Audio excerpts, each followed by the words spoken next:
Good afternoon, and thank you for the invitation. I'm an architect scholar who's spent his career practicing across the civic and cultural spheres. I've been here in Princeton for almost precisely 1 year. I was in Chicago for 10 years before that, teaching and practicing. So I have a practice, and which I've maintained since I've arrived here, and I also direct this thing called COWI over at the School of Architecture.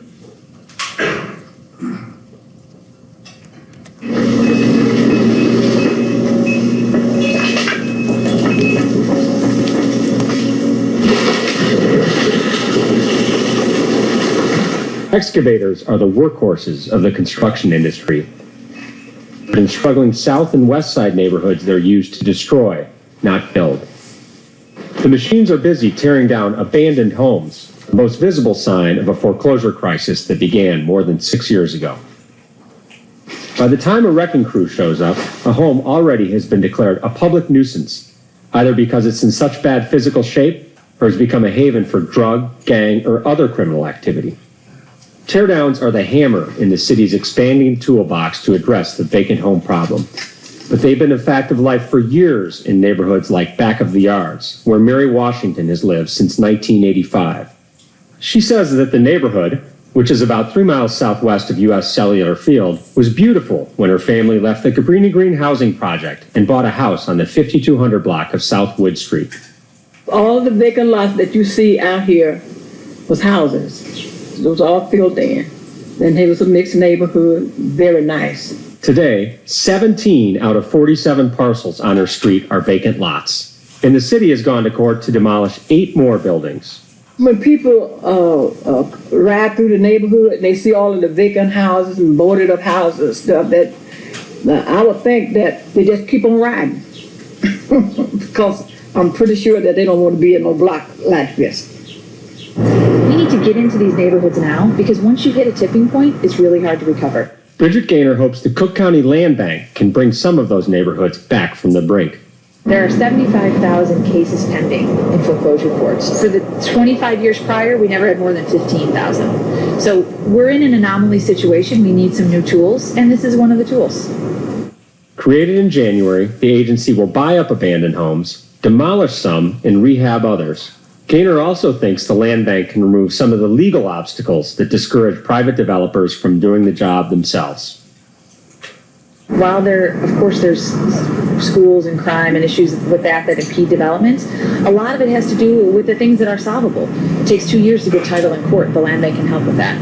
Once you get title, you have liens and other unknowns of cost that deter development. And so what we were finding is that there were a lot of unknowns and there was regulatory uncertainty. And if the land bank can come in and correct those things, we're going to incent development. On the 5200 block of South Wood, investors like Elio de los Santos bought rental buildings during the boom, betting they would generate steady income and rise in value.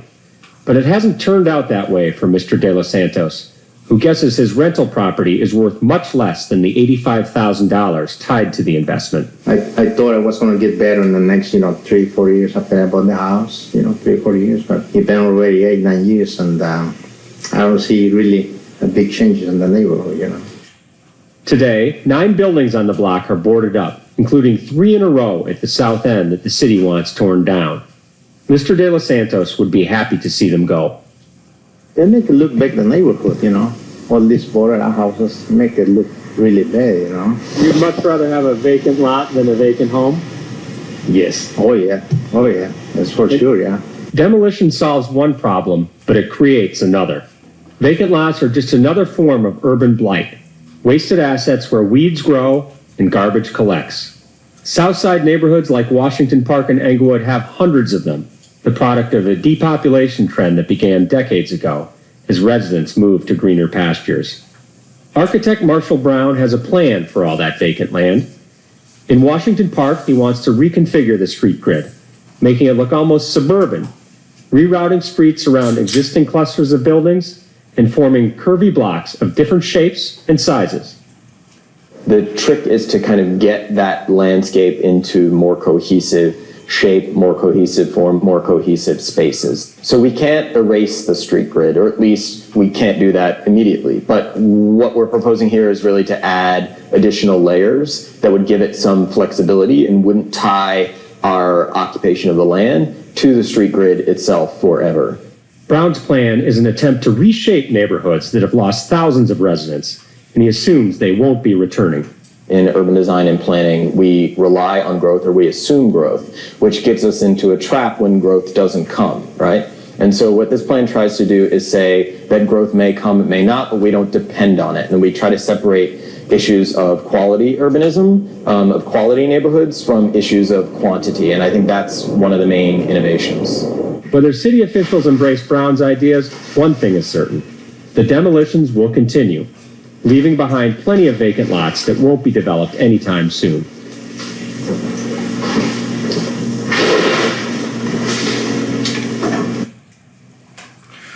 So the project and the research that I'm going to share with you today, I've been working on this, that video I think is from 2013, and I think I started this work back in 2011, 2012. So it's an ongoing project within my research and practice. And it's called Smooth Growth Urbanism. Smooth growth is urbanism is a progressive model for city building that moves beyond what I see as false divisions between urban, suburban, city, and country. It uses landscape, infrastructure, and civic space to rebuild cities. It's a project that recognizes that cities are emergent systems, physical manifestations of collective human intelligence. It's not a tabula rasa scheme or a blank slate scheme that remakes the world from scratch. The first test case has been for me a neighborhood in Chicago, Washington Park, a community area founded in the late 19th century during the rise of the Garden City movement. How many of you have spent some time in Chicago? Right. I figured there's a pretty aware audience here because I know there's a lot of connection to University of Chicago, a lot of research in Chicago.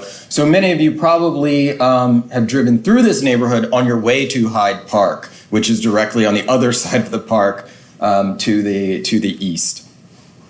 And so let's get into it. So this is the context. This was the original context when I began the project. Chicago, much like other cities you've read about and studied, but less infamously, places like Detroit is losing population and has been for some while. For some time. The state of Illinois is as well. And it's not losing population evenly. It's losing population kind of disproportionately on the south and west sides where this project is based. So the headline also expresses a paradox: simultaneous growth and loss in population across the metropolitan area and the city.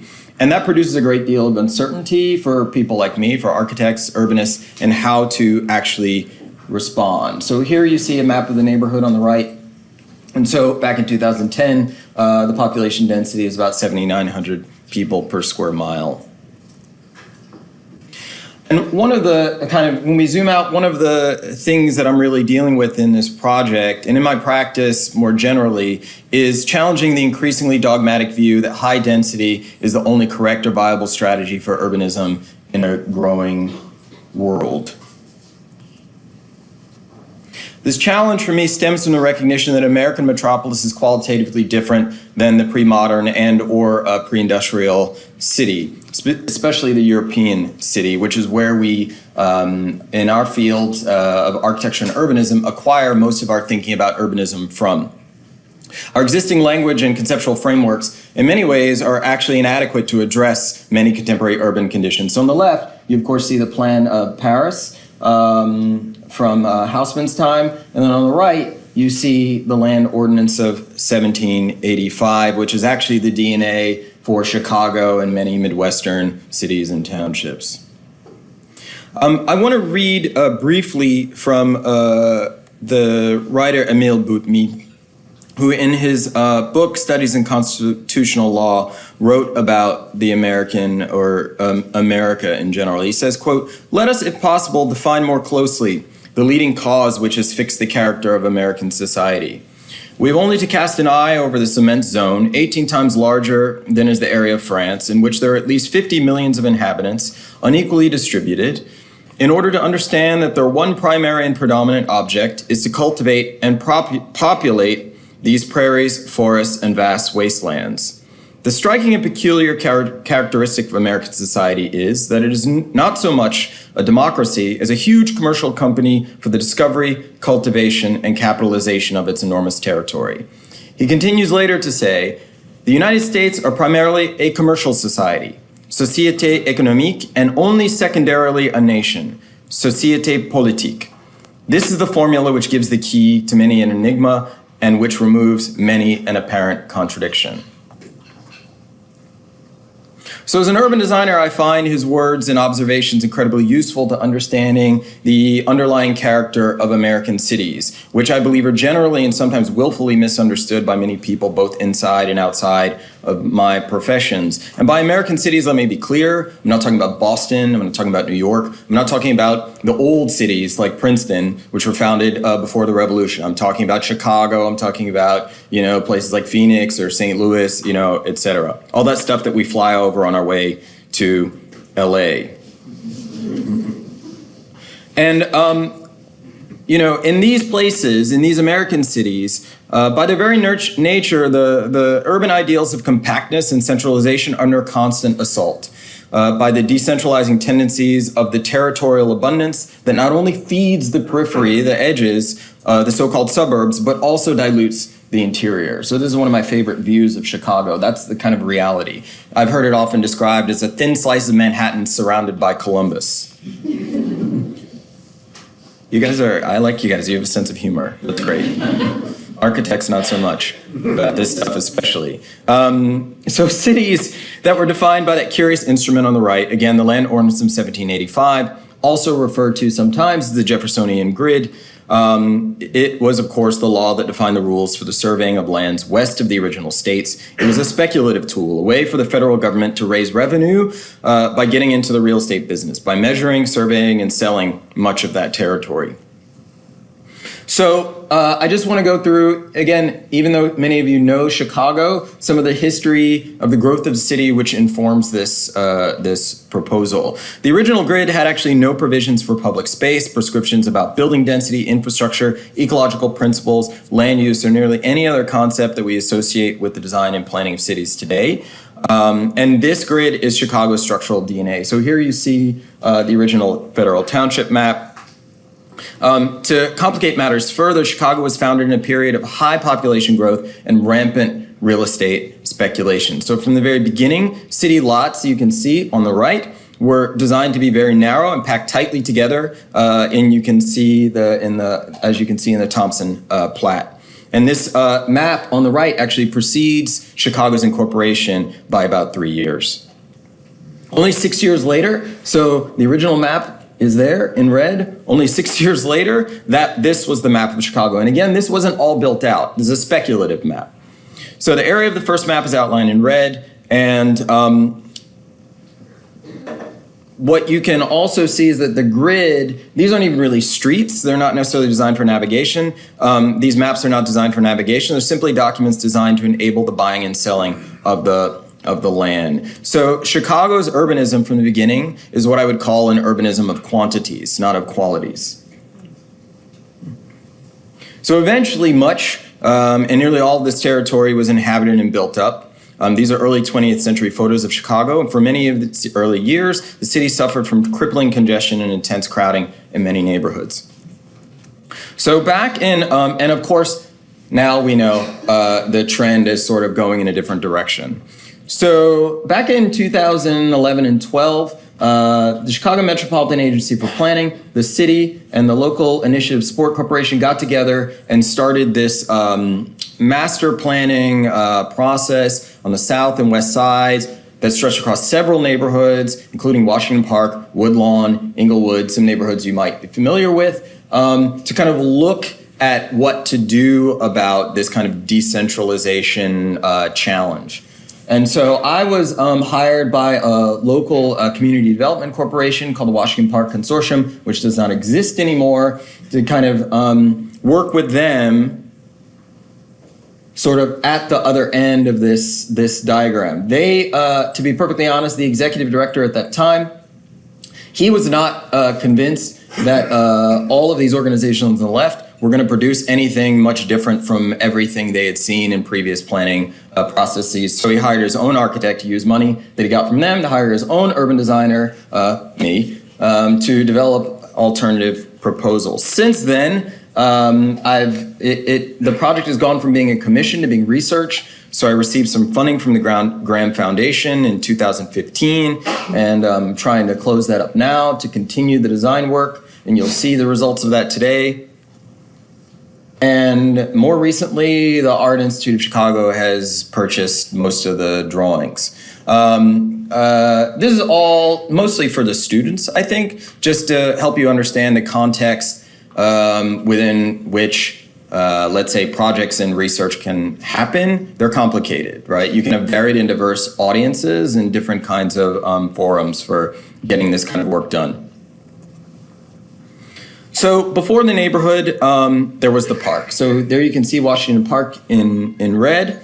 The original design was by Frederick Law Olmsted, the park itself. And he was, of course, famous for designing Central Park in New York, the grounds for the World's Columbian Exhibition, Jackson Park in Chicago. It was an artificial Eden, a retreat from the rapid and violent industrial growth of Chicago's early years.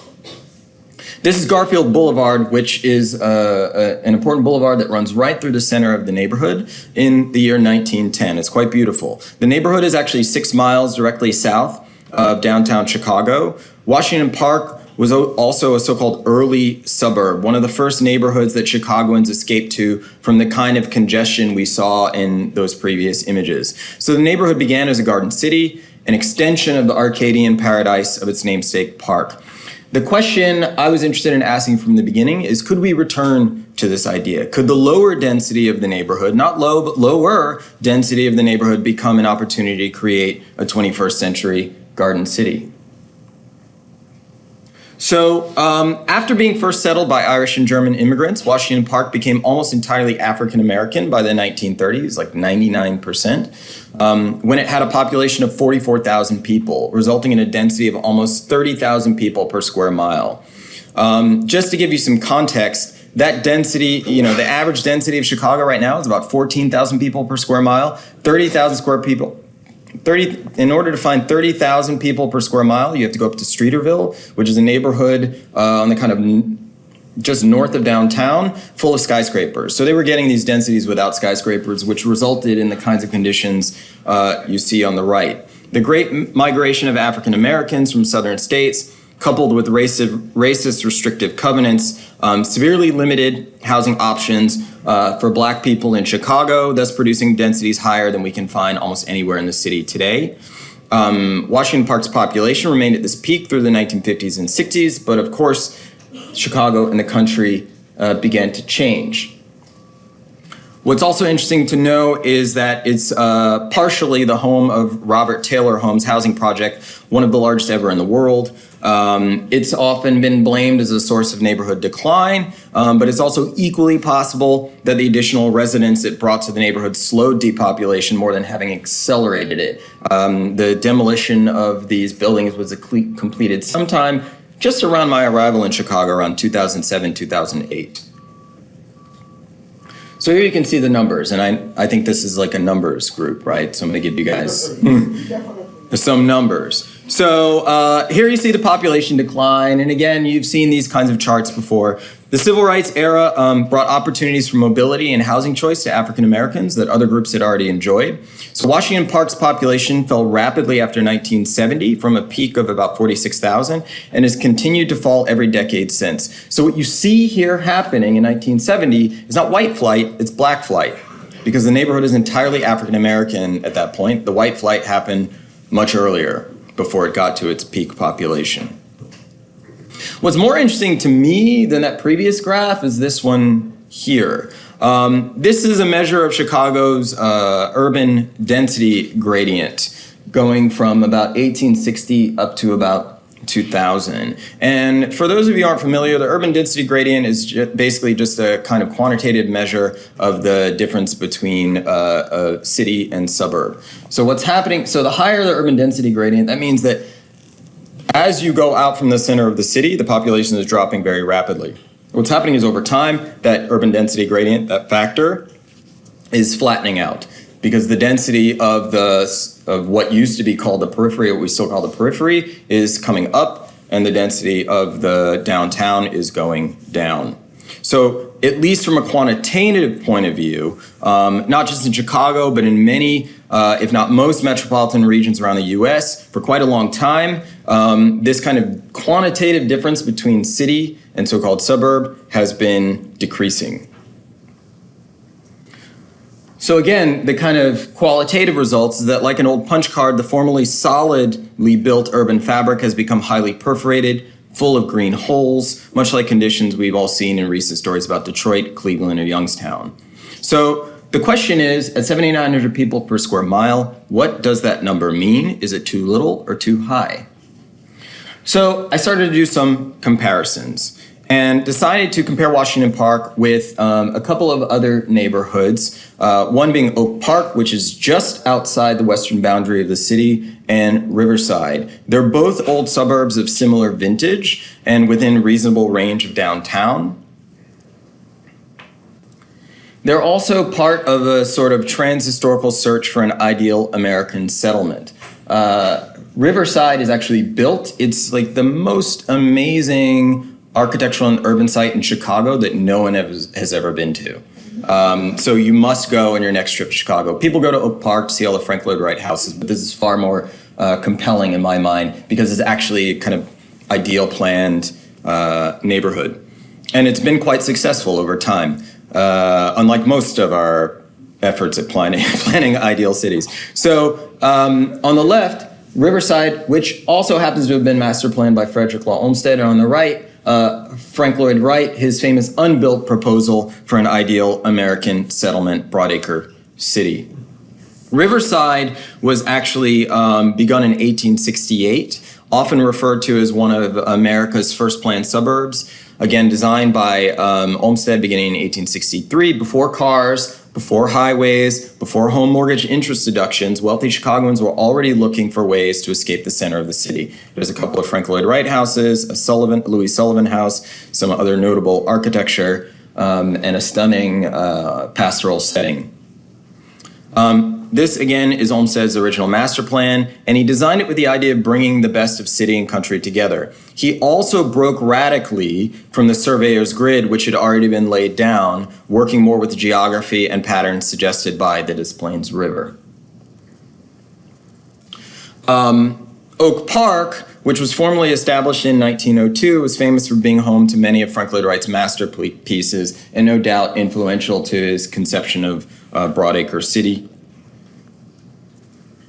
Broadacre City, for those of you who aren't familiar with it, is summarized in a book called The Living City in 1958. It was a theoretical city developed by Frank Lloyd Wright over many years during their career, where he proposed to dedicate an acre of land to every citizen for the creation of their own private utopia.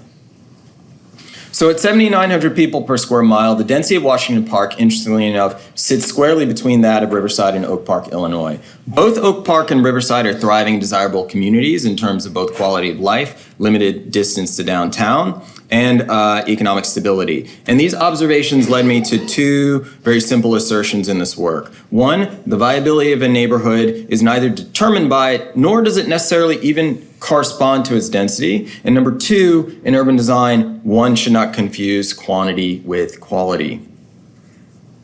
So when people look at the current map of Washington Park, what they usually see is vacancy, missing teeth. You know, and worse than the real problems that come from vacancy is the perception of vacancy. Open lots are perceived as blight, especially in older urban environments with tightly packed lots. So because of the perception that something is missing, vacant lots become visible signs of decline, discouraging potential new investment. On the positive side, since these problems are perceptual, the possibility of changing perceptions exists. And as an architect, there are not a lot of things I can change, but perceptions is maybe one of the things I can help with. So the open land outside of central cities is generally less likely to be called vacant and more likely to be called available. So the various effects of this simple change of phrasing are outlined in the chart above. One of the challenges I find in these places is really just problems of, again, which I mentioned earlier, just language.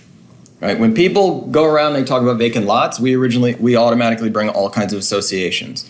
Crime, poverty, drugs, gangs. go trash, on and on and on and on. So one of the, I think, most valuable things that I did was I got the city council people.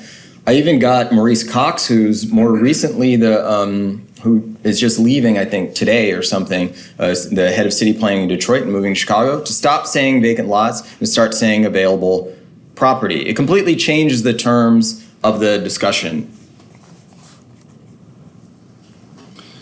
So we want to turn some of these ideas on their head. Open land doesn't have to be a problem. Land is good. Land has value. Land represents opportunity. So in this map, which is sort of an inversion of the one you just saw, it's a map of all of the abandoned open parcels. Everything you see there in white equals about 1/2 the area of the existing park, 151 acres. Another map shows ownership. Everything in red there is city owned, and everything blue is privately owned. So all of the city owned property, which is actually critical to this concept, is actually 99 acres of land. That's 23% of the developable land in the neighborhood, an area equal to the size of 4 Millennium Parks in downtown Chicago.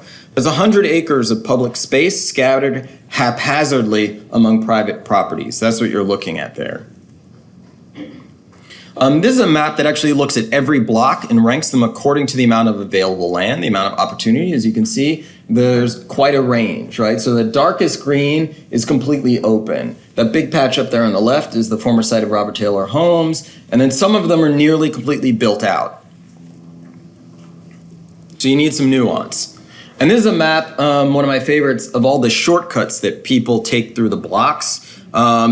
It's interesting to me for a couple of reasons. One, because it appears as though the park is extending tentacles into the neighborhood. Also because a new geography is emerging. Again, signs of collective intelligence. So how does this all work, this smooth growth concept? It's very simple, right?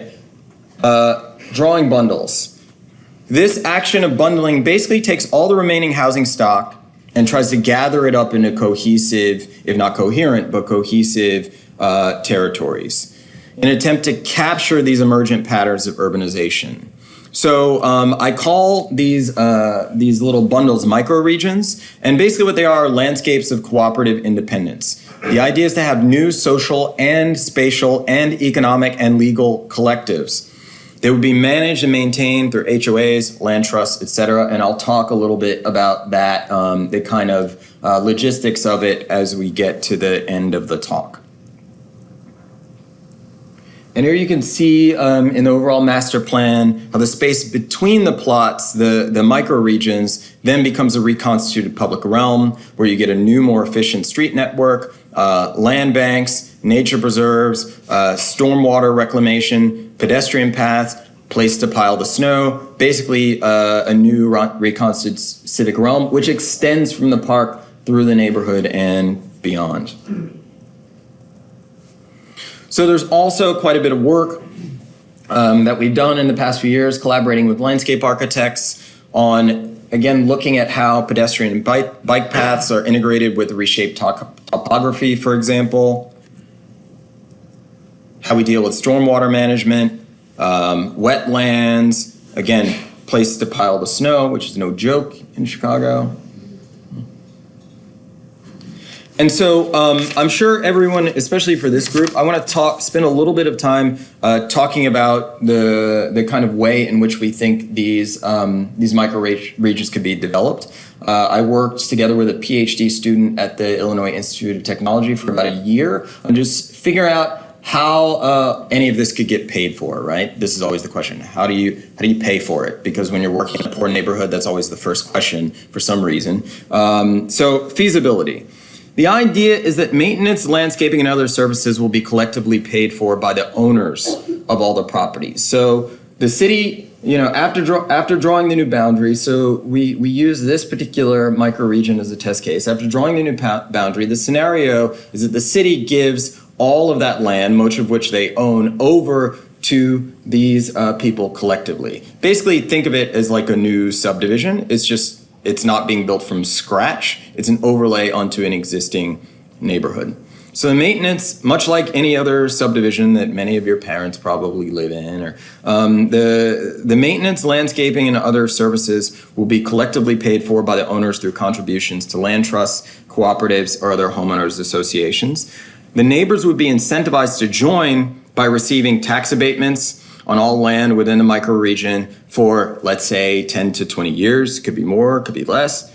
Their savings are then put toward improvements and new amenities they can now collectively afford. These improvements and regular maintenance promote increased property values that will justify eventual return, at least this is the aspiration, eventual return of all the property to the city's tax rolls. Right now, the city is not getting any taxes from this land because most of it's abandoned. Our cost analysis for construction and maintenance uses parks as a comparable, right? What's the comparable for this? Parks. Because most of it is about landscape and infrastructure. So we use parks. And so we use parks as a comparable for a 7-acre, again, that's this plot right here, which is a 2 to 3 block wide microregion within our study area of Washington Park, Chicago. The analysis calculates costs to build and maintain a microregion with substantial landscape and recreational amenities. It assumes a total construction cost of $2.9 million with an annual maintenance cost of $77,000, give or take. Now, based on publicly available tax information, we were able to find that between $95,000 and $100,000 were collected within this pilot area in 2016. So that means when tax payments are exchanged for homeowner association or cooperative dues within the study area, the owners could collectively save a maximum of $18,000 to $23,000 per year after the initial construction costs are covered. So that's a big question mark, right? How do we get the improvements done in the first place? Do we do them all at once? Do we do it through grants and a combination of loans or other kinds of things? So I recognize that's still a big question mark. But what we're really concerned about is the kind of sustainability of the microregion, of the neighborhood over time, of these subsets of the neighborhood over time. Because this is the big challenge in this neighborhood, in neighborhoods like it. Not who owns the land. All the land is owned, as you saw in the previous maps. It's who takes care of the land. That is the big challenge. Who takes care of the land? And so the proposal is that people start to work collectively. They pool their resources in these smaller bundles, as opposed to, a 65-year-old woman mowing the abandoned property or 2 or 3 abandoned properties next to her house for a period of 20, 30 years and doesn't buy it because she doesn't want the extra taxes. That's the current scenario that's in play. So there's one more thing. There's a kind of weird catch-22. Let's say we build one of these microregions through a pilot program, and it works and it's successful. And then what happens? It becomes, ironically, a desirable place to live, and someone might want to build a house. So I'm an architect. We can do that too. So this is what I call the smooth growth house. The smooth growth house is basically a kind of ideal American house. And I have some notes about it here that I'm going to read from because I actually haven't really had to describe it publicly before. Though smooth growth is an alternative to infill development, its success may lead to a future where new investments in construction are both possible and desirable. So when the landscape is revitalized, the demand for new homes is likely, and these homes would ideally be designed in accordance with the geography and principles of the master plan. So therefore, I've designed a prototypical American home. It's a small American home under 2,000 square feet that opens out into the landscape. So no longer limited by long and narrow lots, the home takes generous advantage of its open setting. A typical townhouse in Chicago would have front and back faces without significant exposure on the sides because of these long, narrow lots. The classic Chicago lot, they say, is 25 by 125. The lots here are a little bit wider and a little bit longer, but still have this kind of odd, narrow proportion. So the smooth growth house doesn't have a front or back, and is designed for living in 360 degrees integrated with the landscape. So 4 contiguous lots are combined to create a superplot, what I like to call a superplot, a single property now nearly square in its proportions and approximately 1/4 of an acre in size. So the entire superplot is activated by the life of the house through multiple openings on all sides, as opposed to having simply a front door and or a back door. Every interior space is generous physical and visual connections to the exterior landscape. The plan is organized on a 4-foot by 4-foot grid, which allows for a greater ease of construction. The floor is lifted 1 to 2 feet above the ground, and the rooms are divided between 2 clusters. So you can start to see, they're going to be mad at me for walking away from the microphone. The house is actually broken into 2 pieces, and the landscape continues through, connecting this walkway to the driveway on the other side. So the larger cluster contains the main living room and kitchen along with 2 bedrooms, so that's to the right. And the smaller cluster has 2 rooms that can serve as bedrooms, workspaces, or combine to create an apartment for extended family or tenants. Individual spaces are freely shaped as semi-independent volumes and distributed between 2 living clusters. The entire plan is connected by a network of extended thresholds and short passages. And one of these, the one I was just talking about, extends through the house as a kind of promenade that crosses the entire superplot. And the center of the house opens into a small court and contains a stair that climbs the chimney up to a view out over the city.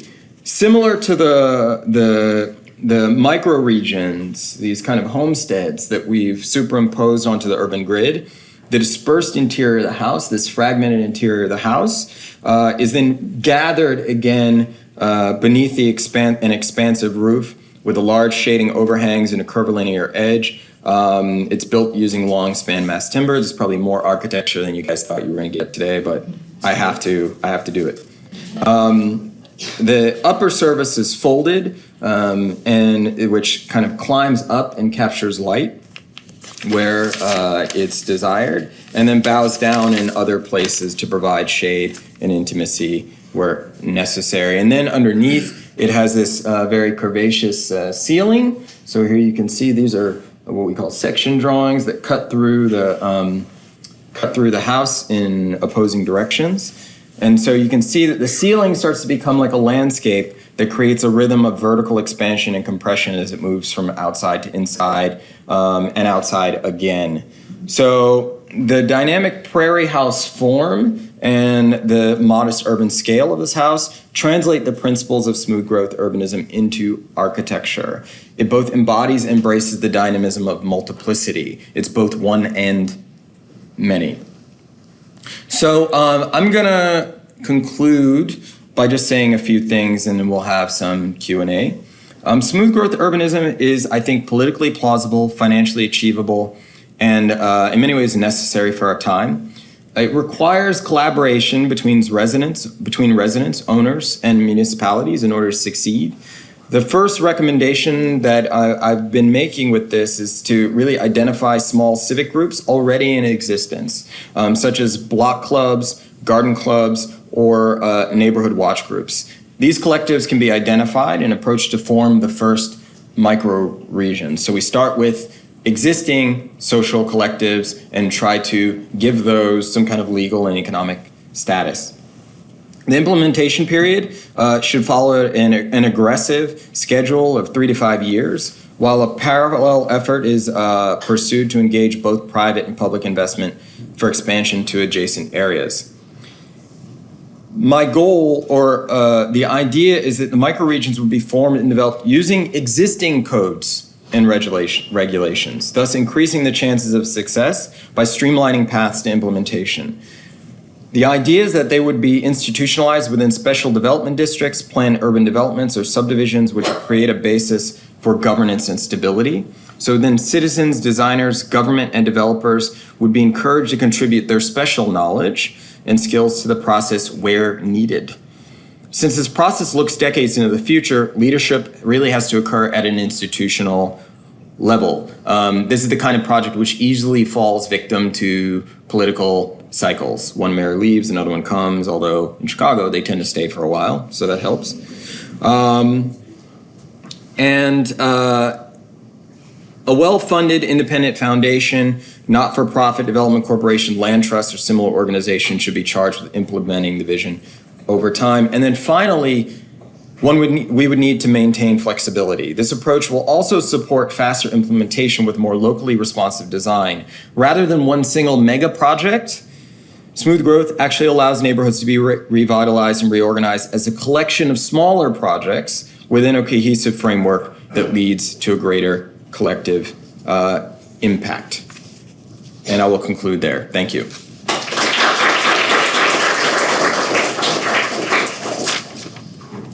So we have a tradition where the first two questions go to the invited to first off. Yes. This is really interesting. I have two questions. One, I guess this whole plan sort of assumes a complete rezoning of Washington Park. I wonder if you could talk about how that would look. It seems like we're a little bit of city council and what they would imagine for something like this happening. The second question is, I might misunderstand the argument, but I think the point is Washington Park, places like Washington Park have a lot of population. So we're going to rearrange land use to make it increase property values, make better use of the available property we have. But what happens, I guess, when that, if it's a success and property values increase and people want to move in, what happens when now there's not enough land? Like we've decreased the amount of land we have and we're back to sort of I can see it going to a situation where there's not enough land and housing prices are too expensive. So I don't know, maybe you have a comment to that, but those are Sure. I'll start with the first one about the kind of, the idea of incrementalism versus, I think your first question was really about incrementalism versus a kind of mega project, right?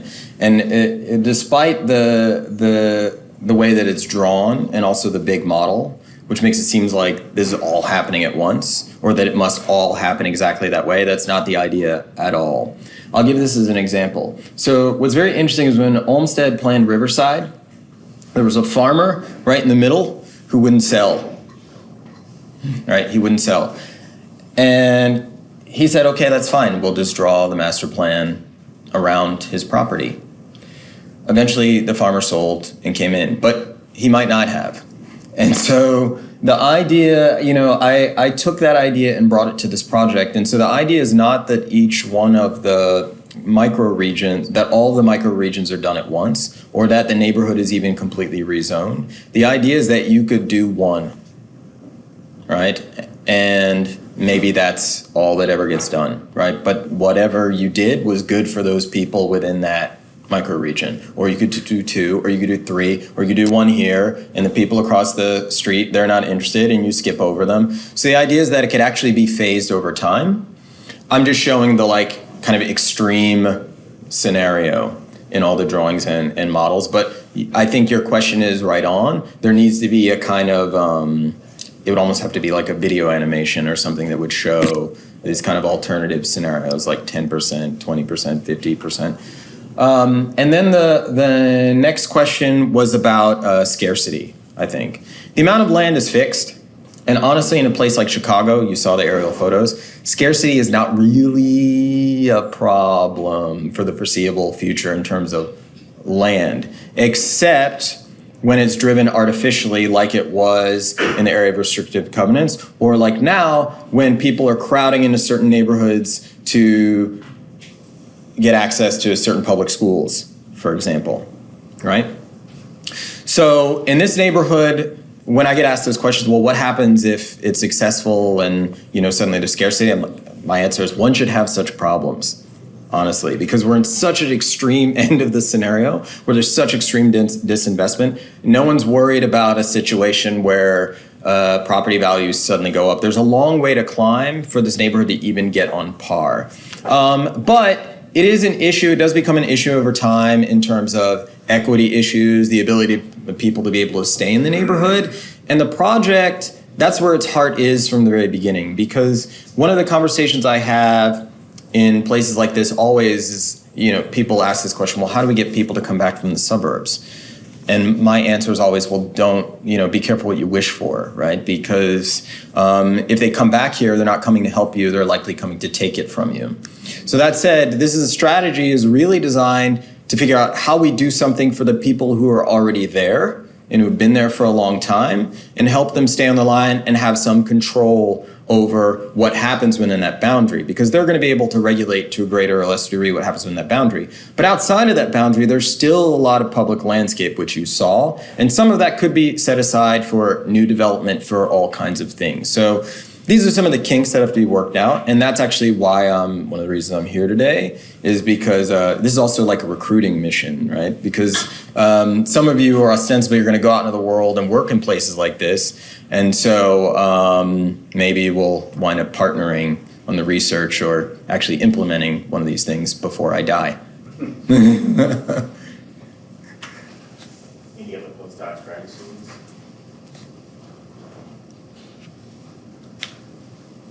Can we go back to the slide with the new housing amendment? The new house Yeah. at the end? Sure.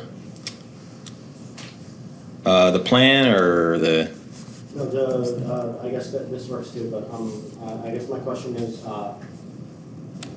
how the use of the house is viewed, in comparison to, I guess a lot of the current housing is single family. Like, is this like a large family? Is this multifamily? Is this, an owner and, a tenant kind of, or it's just all of them and that's kind of the... Yes. Yes, you got it, exactly, right? The house is designed with that kind of flexibility in mind. Could be a large family, right? In which case you imagine it as a 4-bedroom house, right? Which is a pretty sizable, that's a pretty good number of bedrooms. The kids get older, right? One of them moves out, you take over one of the bedrooms on maybe in the small apartment, you make it an office. They're gone. You can rent that out to a University of Chicago student, right? Over time, maybe if you're younger, your parents get older, right? You need to move them into what's often called the granny unit. The design of this house is built around kind of evolving scenario. Just like the neighborhood, the population expands and contracts over time. The demographics expand and contract over the time. The house is also built around these principles of flexibility and change and mutability over time. So it's both one and many. Also, I guess just to play devil's advocate, in the Chicago winters, I don't know how residents feel about having to walk between a bedroom and a kitchen going outside. Yeah, I try to make that walk very short. It's about from here to here, so it's it's challenging, right? But it's about living in the landscape fully, right, year round. Fortunately for Chicagoans, it's getting warmer all the time.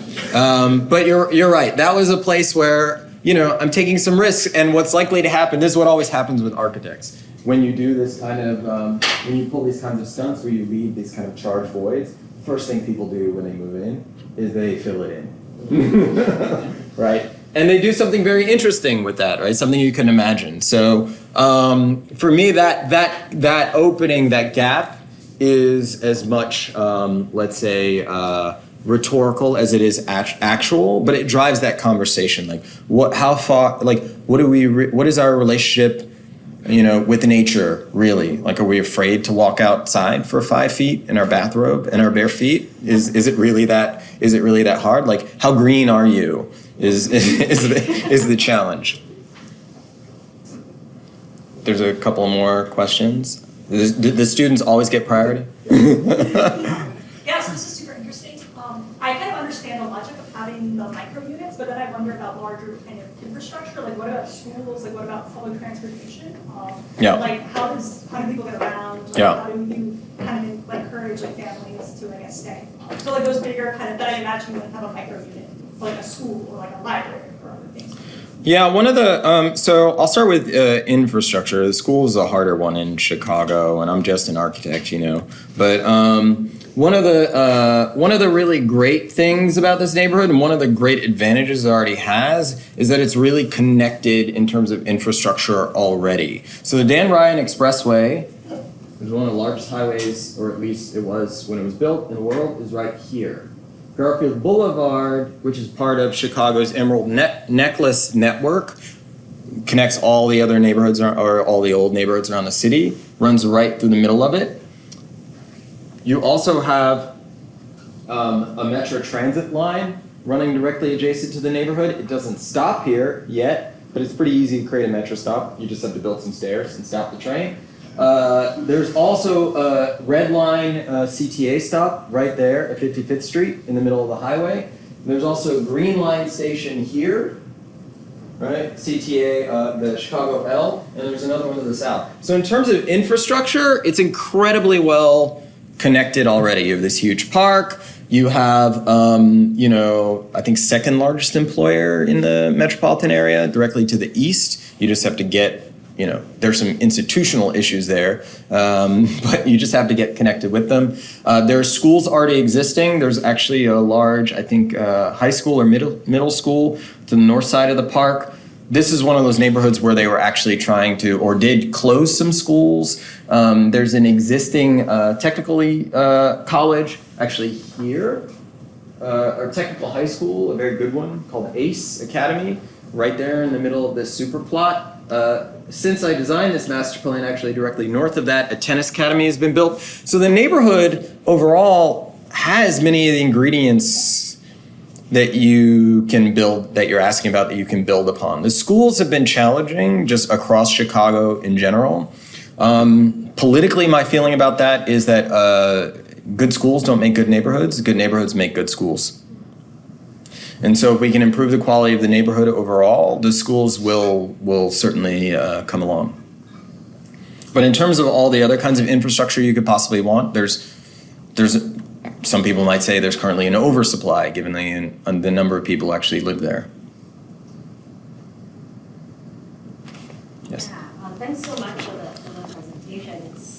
It's we usually spend a lot of time studying the aftermath of what architects have done. Yeah, there's so much of it, right? Opportunity at the ground level. So throughout your presentation, you've made hints about neighborhood residents and conversations, and so I wonder if you could talk a bit more about the sort of role of the community involvement throughout in your coming up with this design, because I imagine there have been glimpses throughout your talk of this lady or that person. So I wonder if you could talk a bit more about your process of engaging the community as you came up with this design. Sure.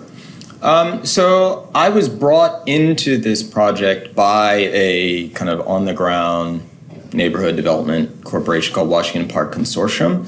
The whole project, which was originally called Green Healthy Neighborhoods, so this was the city and CMAP's name for it, was a kind of very standard, large-scale community engagement planning process. That said, the reason I was hired was I was hired by a person who, though he is a kind of community organizer himself, has a deep skepticism about these processes based on experience, especially in this area, because they had just done one a few years ago.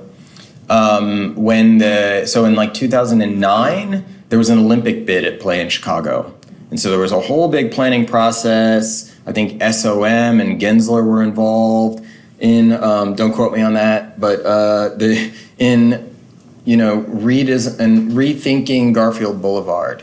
And a few years before that, there had been another planning process. So there was a great deal of planning. That's just a long way of saying there was a great deal of planning fatigue, what's often called planning fatigue, and skepticism in this neighborhood about what was going to happen this time that was any different from all the other times before. And so on the one hand, I participated in that process, but on the other hand, I have to be honest. When I was hired, I said to my client, well, look, I will do a master plan for this neighborhood. I will focus on the spatial issues because there are a lot of social issues which I'm not equipped to say much about based on the tools I have at my disposal. I said to him, but what the project I'm going to do for you is not simply a solution for your neighborhood. It's actually a model master plan that presents concepts that could be applied to this neighborhood or others like it around the city, around the country. That was my goal. So anyway, so I had already been researching this neighborhood, doing projects with students. So I have to say, I guess that's just a confession. I didn't spend that much time asking people what they wanted. I spent a lot more time asking people what they knew.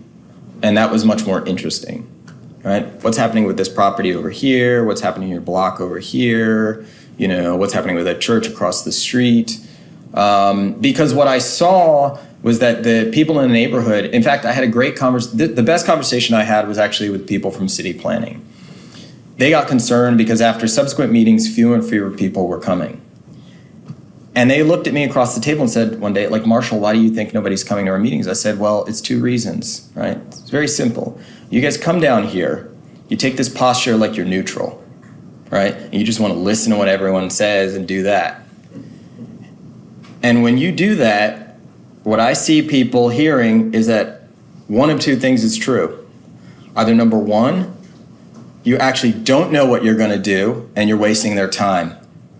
Or number two, which they believe is more likely, is that you do know what you're going to do, but you're just not saying. And so I just told them, stop acting like that, because nobody believes it. You know, no one believes it. So I never took that posture of neutrality or like I didn't have ideas, and because I felt like people valued my expertise. Now, I presented this project several times in the neighborhood for University of Chicago, other people. People are curious, they say that's interesting. The real challenge right now is leadership. You know, the University of Chicago doesn't want to lead. City planning in Chicago is pretty weak for reasons both historical and political. There have been some corruption issues down in this neighborhood, so things have moved slowly. That being said, for me, it's a kind of long game. I'm going beyond the question now, but you know, I've run community planning processes and engagement processes like this before, but this was a situation where, honestly, even when it started, people were kind of sick of it already. They got places to be, they got kids to feed, and so they weren't really interested in sitting around in church basements with us so much. They want us to do something. There's one in the back I saw quickly, yeah. I really enjoyed the meeting. The critique you had sort of was homogenization and a focus on growth that the current sort of mode of development creates. And it seems to give sort of these two interventions, one more about the aesthetic change to the built environment, and one more about a change to the social organization of the taxpayers. And I was wondering how you see, you know, one critique of the second part is, like you said, that, oh, these property values, like that's far down the line, that's not really a problem for now. And I was wondering, I guess my understanding was it feels like the proposal you have for the social organization is similar to like a community development corporation, pooling taxes on a local base. And given that it's so predominantly, I imagine this area is predominantly renters, right? It's a mix, actually. There are a lot of homeowners. Okay. Even in that one plot that we looked at, it was a mix of multifamily housing with renters, single-family houses with long-term turnovers, long-term owners. So it's very mixed. It's very heterogeneous. I was just wondering how you see the organization that seems to incentivize sort of the interests of taxpayers, whether that will then create a conflict between homeowners and renters, or how that will maintain what you said, sort of a more city of qualities rather than quantities, and discourage just sort of a single-minded pursuit of property values. Yeah, I mean, there will always be conflict between homeowners and renters, right? But the idea is that whether you are a homeowner or a renter, right? If you go to your average suburban subdivision, there are people who own and rent. If you go in a condominium building, there are people who own and there are people who rent, right? There are people who get to go to the homeowners association meeting and vote. There are others who don't. So these situations already exist, but they function pretty well to a certain degree because what they do is they reduce the uncertainty, right? This is the problem in these environments. This is the macro scale problem. It's just uncertainty. When people look around, they see these abandoned properties, they see the trash, they see the empty spaces. What they're seeing is uncertainty, and uncertainty discourages investment. But in a neighborhood that has a subdivision with an HOA, one house gets foreclosed on, the grass is still getting cut, right? Because the HOA is paying for it to get cut.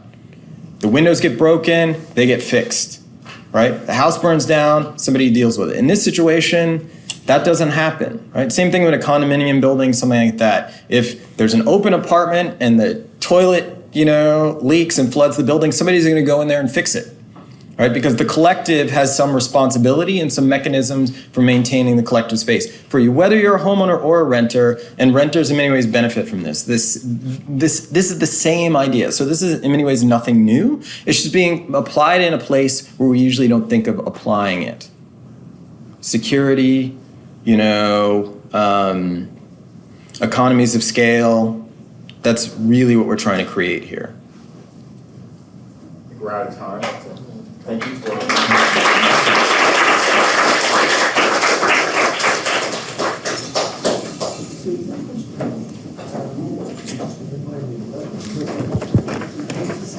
Oh, these are scanned. Just emailed you. I didn't realize you were staying. Oh. Thank you. Thanks. Everything went good? Everything good, Awesome. I think. Yeah. Awesome. No. Here's Just, mine, I brought them. Oh, okay. I didn't realize you were staying in here, so I emailed you and said, oh, they're all in the seminar. If you want me to come up, I'll come up. So.